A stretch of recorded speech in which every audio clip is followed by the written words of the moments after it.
Bonjour les amis, vous êtes prêts pour une journée spéciale? Aujourd'hui, on a préparé quelque chose d'extraordinaire pour vous. Ce sont nos meilleures histoires. Rien que pour vous. Bienvenue dans le best-of des histoires magiques. Et maintenant, on va apprendre quelque chose ensemble. Tu connais le chiffre 1? Lila va tout expliquer. C'est parti! Bienvenue dans le monde magique des découvertes. Ici, on apprend en s'amusant. Bonjour les amis. Aujourd'hui, nous allons découvrir un chiffre très spécial. Le chiffre 1. Et pour ça, une amie magique va nous aider. Coucou les enfants, je suis Lila, la licorne magique. Et moi aussi, j'adore le chiffre 1, car je suis une seule licorne unique au monde. Le chiffre 1, c'est le premier chiffre. Regardez, il ressemble à une grande tour toute droite. Répétons ensemble. 1. Regardez, dans le ciel, il n'y a qu'un seul soleil. Un soleil. Un soleil.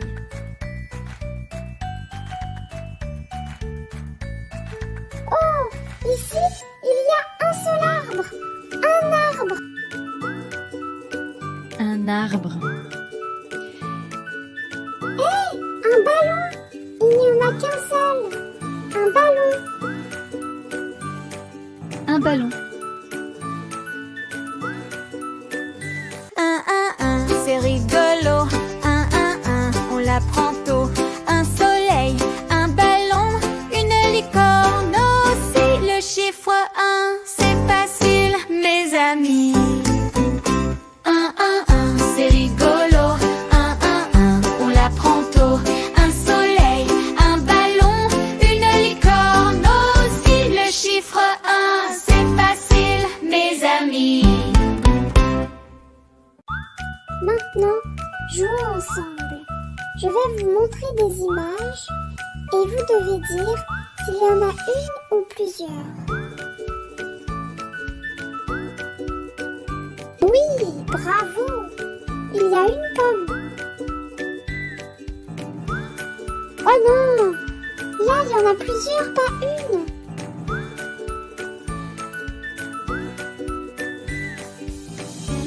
Oui, super, un chat!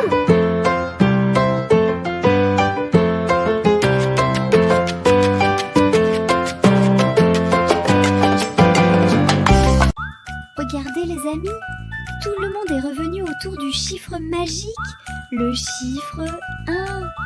Il y a une pomme rouge, un petit chat tout mignon, un ballon et même une chanson joyeuse qui danse dans l'air.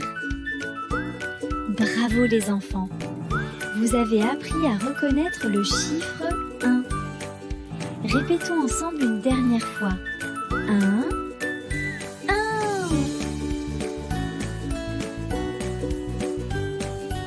Encore bravo les amis, vous avez appris le chiffre 1. Mais regardez bien. Oh, le chiffre 1 s'éloigne et une petite porte magique s'ouvre. Et si on allait découvrir ensemble quel chiffre se cache derrière? Chut, je vous donne un indice. C'est le chiffre 2. On se retrouve très vite pour le découvrir.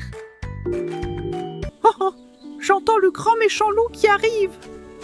Pas de panique, les trois petits cochons ont plus d'un tour dans leur sac. Regardez bien, cette histoire va vous surprendre. Il était une fois 3 petits cochons qui vivaient heureux avec leur maman dans une charmante petite maison au cœur de la campagne. Un matin, leur maman dit tendrement: Mes chéris, il est temps pour vous de construire vos propres maisons. Vous êtes grands maintenant. Youpi! La mienne sera finie en un clin d'œil. Moi, je veux qu'elle soit jolie et pleine de fleurs. Et moi, solide comme un château fort. Et c'est ainsi que les 3 frères partirent, le cœur léger, chantonnant sur le chemin. Mais, dans l'ombre de la forêt, quelqu'un les observait déjà. Le premier petit cochon décida de faire sa maison en paille. Rapide, facile et surtout sans effort. Hop, hop, hop. Un peu de paille par-ci, un peu de ficelle par-là. Et voilà, c'est fini. Temps record. En 2 temps, 3 mouvements, sa maison ressemblait à un tas de foin avec une porte bancale. Mais lui, fier comme un roi, s'allongea dans son transat. Ah, quelle belle journée pour une sieste. Mais derrière les collines, le loup suivait la trace des cochons. Le 2e petit cochon choisit le bois. C'était plus solide, certes, mais il travaillait vite, trop vite. Clou ici, planche là. Je suis un vrai charpentier. Mais la maison penchait un peu, beaucoup, passionnément. Bon, elle a du style, non? Et pendant qu'il riait, le vent faisait craquer les branches. Le loup s'approchait, pas à pas. Le 3e petit cochon, lui, travailla sans relâche. Brique après brique, il bâtissait un mur solide comme la montagne. Je préfère transpirer maintenant que trembler plus tard. Ses frères se moquaient. Trop lent. Tu vas rater la fête. Ouais. Viens danser au lieu de poser des briques. Pas question. La sécurité d'abord. Et quand le soleil se coucha, sa maison de briques brillait sous la lune. Pendant ce temps, le loup léchait ses babines.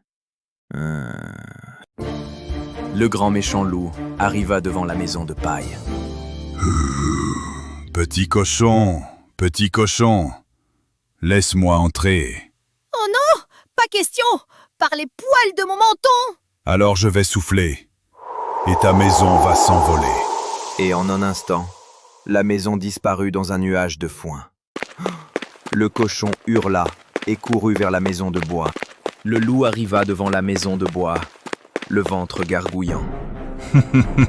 2 cochons pour le prix d'un. Quelle aubaine. Tu n'entreras pas, sale loup.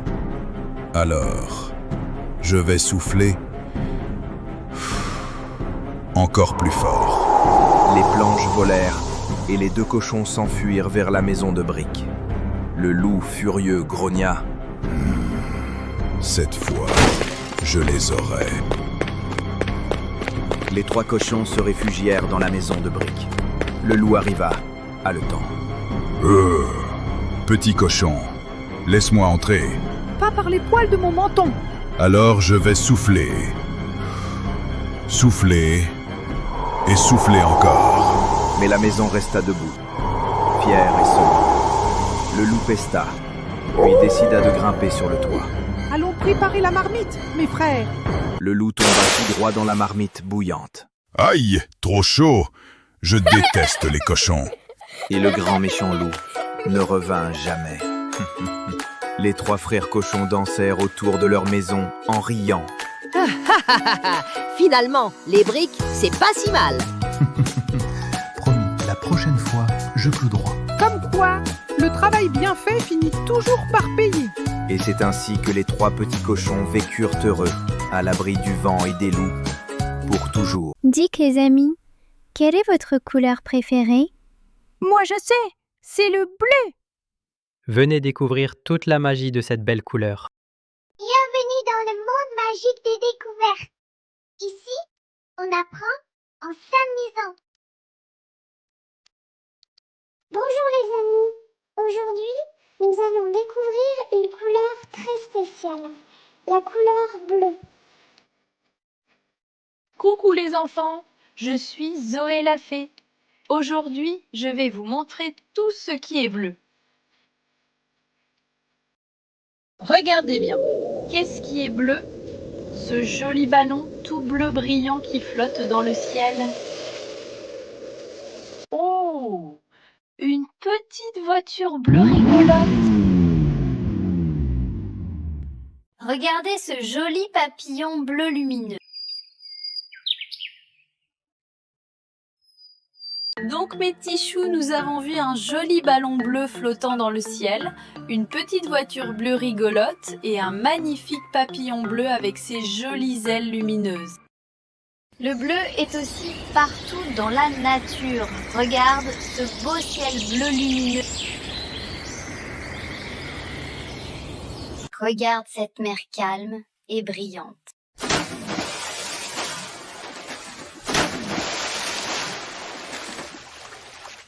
et même certaines fleurs si lumineuses.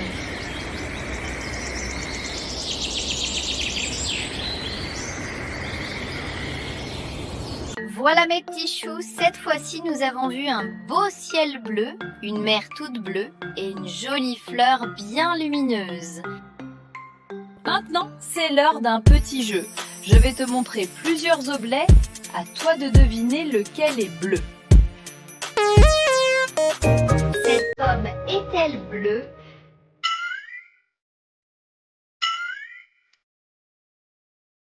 De quelle couleur est cette jolie balle?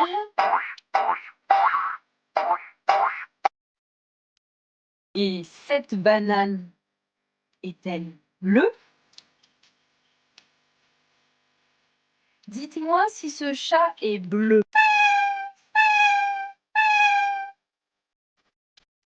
Et la grenouille est-elle bleue?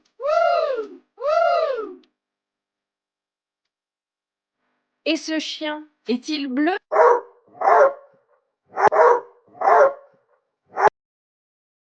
Bravo! Vous avez trouvé les objets bleus. Vous êtes de vrais champions des couleurs. Encore bravo les amis, vous avez appris la couleur bleue. La prochaine fois, nous découvrirons une nouvelle couleur. Mes amis, connaissez-vous l'histoire du corbeau et du renard? C'est une très vieille histoire, avec une grande leçon. Faites attention au renard. Il est très très malin. Aujourd'hui, je vais te raconter une fable très célèbre, le corbeau et le renard. Prépare-toi à découvrir une histoire rusée et amusante. Maître Corbeau, perché sur un arbre, tenait dans son bec un fromage. Maître Renard, attiré par l'odeur, s'approcha doucement et lui dit « Eh, bonjour, monsieur du Corbeau, que vous êtes joli, que vous me semblez beau. Sans mentir, si votre ramage se rapporte à votre plumage, vous êtes le phénix des hôtes de ces bois. » À ces mots, le corbeau, tout fier et flatté, voulut montrer sa belle voix. Il ouvre grand son bec et laisse tomber son fromage.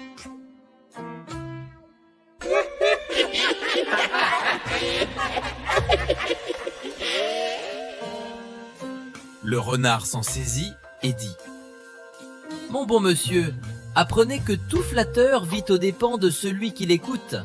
Cette leçon vaut bien un fromage sans doute. » Le corbeau, honteux et confus, jura, mais un peu tard, qu'on ne l'y prendrait plus. Le renard dit alors « Apprenez que tout flatteur vit aux dépens de celui qui l'écoute. Cette leçon vaut bien un fromage sans doute. » Et voilà les amis, le corbeau a perdu son fromage parce qu'il s'est laissé tromper par de beaux compliments. Cette fable nous apprend à ne pas toujours croire aux jolies paroles. Elles ne sont pas toujours sincères. L'eau c'est froid, non? Mais Tico, tu es un pingouin? Venez découvrir l'histoire d'un petit nuage qui ne savait pas pleuvoir. C'est trop mignon. Je vais vous raconter l'extraordinaire histoire d'un petit nuage qui ne savait pas pleuvoir. Il était une fois, haut dans le ciel, un petit nuage tout blanc nommé Nuagéo. Nuagéo avait un problème. Il ne savait pas pleuvoir. Autour de lui, les autres nuages faisaient tomber de jolies gouttes d'eau. Certains arrosaient les jardins, d'autres faisaient pousser les fleurs. Mais Nuagéo, lui, rien, pas une seule goutte. Il se sentait inutile. Alors, un matin, Nuagéo décida de voyager pour trouver comment pleuvoir. Il traversa les plaines dorées où les champs attendaient désespérément l'eau. Il arriva au bord de la mer où les vagues lui chuchotaient « Viens jouer avec nous ». Sur une petite colline, Nuagéo rencontra un papillon qui lui dit « Parfois, quand on lâche prise, les choses viennent toutes seules. »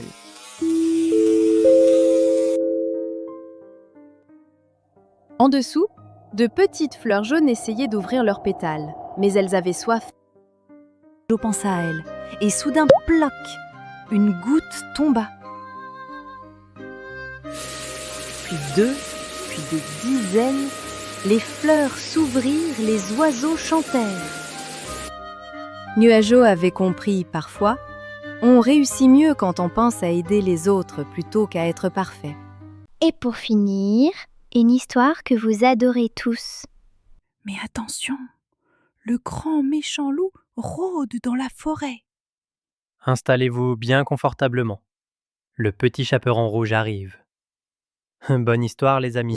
Il était une fois, dans un joli village, une petite fille adorable qui s'appelait Lara. Tout le monde l'appelait le petit chaperon rouge, car elle portait toujours une magnifique cape rouge offerte par sa grand-mère qu'elle aimait tant. Lara, ma chérie, ta grand-mère est un peu malade. Pourrais-tu lui apporter ce panier avec des galettes et un petit pot de beurre? Oui, maman, j'adore rendre visite à Mani. Je vais mettre mon chaperon rouge. C'est très gentil, ma chérie. Mais écoute-moi bien. Tu dois rester sur le chemin et ne parle surtout pas aux inconnus. La forêt peut être dangereuse. Promis, maman, je serai très prudente. Lara marcha sur le petit sentier qui menait à travers la grande forêt. Les oiseaux chantaient, les papillons volaient autour d'elle et le soleil brillait à travers les arbres. Elle se sentait joyeuse et fredonnait une petite chanson. Je vais voir mamie, tranalala, avec des galettes, tranalala, dans la forêt, tralalala. Soudain, Lara entendit une voix derrière elle. C'était un grand loup gris qui s'approchait avec un sourire rusé. Mais Lara, même si elle était un peu surprise, se souvint des conseils de sa maman. Bonjour petite fille. Où vas-tu donc avec ce joli panier? Bonjour, je vais chez ma grand-mère qui habite de l'autre côté de la forêt. Elle est malade. Oh, quelle gentille petite fille. Dis-moi, pourquoi ne cueilles-tu pas quelques jolies fleurs pour ta grand-mère? Cela lui ferait tellement plaisir. C'est une bonne idée, mais maman m'a dit de rester sur le chemin. Oh, juste quelques fleurs là-bas. Ce n'est pas loin du tout. Lara, voulant faire plaisir à sa mamie, s'éloigna un peu du chemin pour cueillir des fleurs. Mais c'était exactement ce que le loup rusé voulait. Pendant que Lara cueillait de jolies fleurs, le loup rusé courut très vite jusqu'à la maison de la grand-mère. Il frappa doucement à la porte. Toc, toc, toc. Grand-mère, c'est moi, Lara. Entre, ma chérie. Tire la chevillette et la bobinette Chéra. Le loup entra dans la maison. Quand grand-mère le vit, elle eut très peur. Oh mon Dieu, un loup! Mais ne vous inquiétez pas, chers enfants. Le loup n'était pas très méchant. Il enferma simplement grand-mère dans le placard, où elle serait en sécurité, puis il mit sa chemise de nuit et son bonnet de nuit, et se coucha dans son lit en attendant Lara. Quelques minutes plus tard, Lara arriva devant la petite maison de sa grand-mère, avec un beau bouquet de fleurs. Elle frappa à la porte. Toc, toc, toc. Grand-mère, c'est moi, Lara. Je t'apporte des galettes et des fleurs. Entre, ma petite chérie.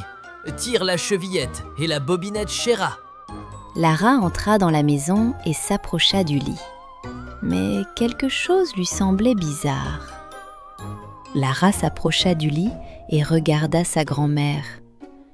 Quelque chose n'allait pas du tout. Grand-mère, comme tu as de grandes oreilles. C'est pour mieux t'entendre, mon enfant. Grand-mère, comme tu as de grands yeux. C'est pour mieux te voir, mon enfant. Grand-mère, comme tu as de grandes dents. C'est pour mieux te manger. Ce n'est pas grand-mère, c'est un loup. Lara eut très peur et se mit à crier de toutes ses forces. Par chance, un brave bûcheron qui travaillait dans la forêt entendit les cris de Lara. Il accourut immédiatement avec sa grande hache. Que se passe-t-il ici?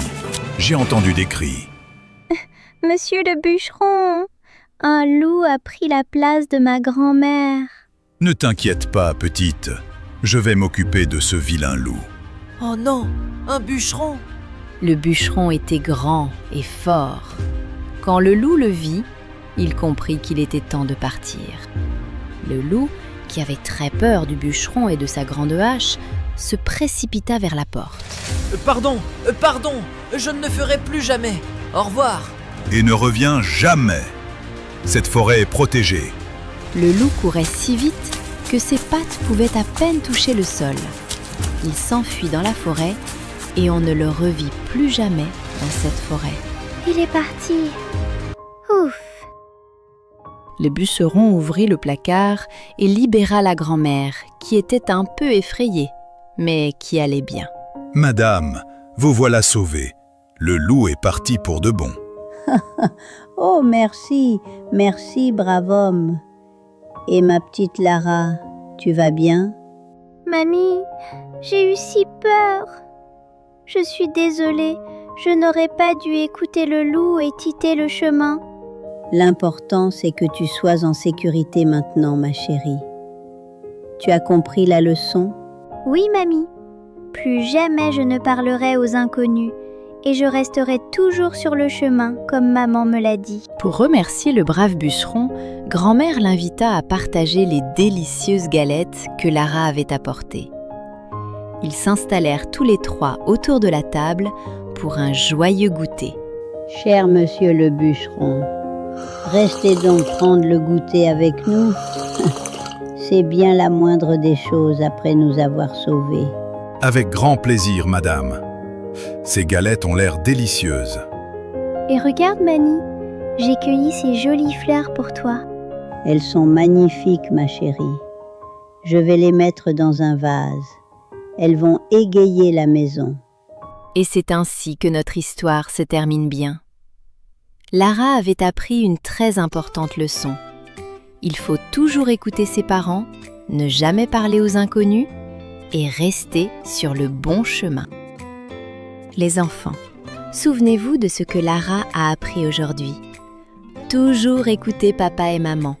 Ils nous donnent des conseils pour nous protéger. Ne jamais parler aux inconnus, même s'ils ont l'air gentils. Rester sur le bon chemin, ne pas s'éloigner seul. Demander de l'aide quand on a peur, comme Lara qui a crié pour appeler le bûcheron.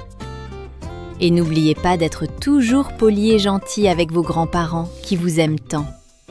Voilà les amis, c'est la fin de notre best-of. J'espère que vous avez passé un super moment avec nous. N'oubliez pas de liker la vidéo et de vous abonner à la chaîne. Et revenez nous voir très bientôt pour de nouvelles aventures. Goodbye.